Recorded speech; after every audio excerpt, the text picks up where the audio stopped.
Right now, this week, I'm interested in the demise of the counterculture. And I want to fully understand why people don't like the counterculture. What are the ways in which the counterculture, any counterculture, kind of sucks? And really fully take that in before trying to recreate an argument for the counterculture. I mean, I think people are down on the counterculture when I try to understand like a Trumpian or like an intelligent Trumpian. I know that sounds like an oxymoron, but an intelligent overculture person. They would say, look, you counterculture people are just complaining all the fucking time. That's all you do. That we're like critics. We're like this thorn in the side of the necessary growth and expansion of this white Western civilization thing, this victorious civilization. And why complain?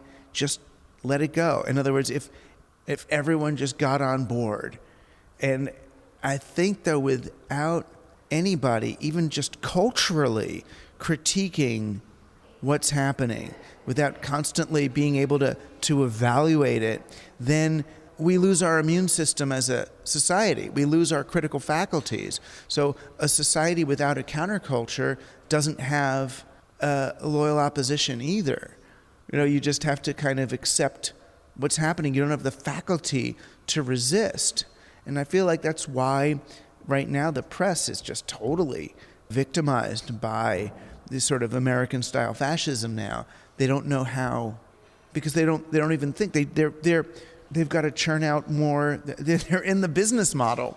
They're so far into the business model. It's sort of what Adorno and those folks were, Horkheimer and Benjamin were talking about, that once the business model of entertainment dominates all forms of cultural production, there's no more resistance. You have to go to fascism then.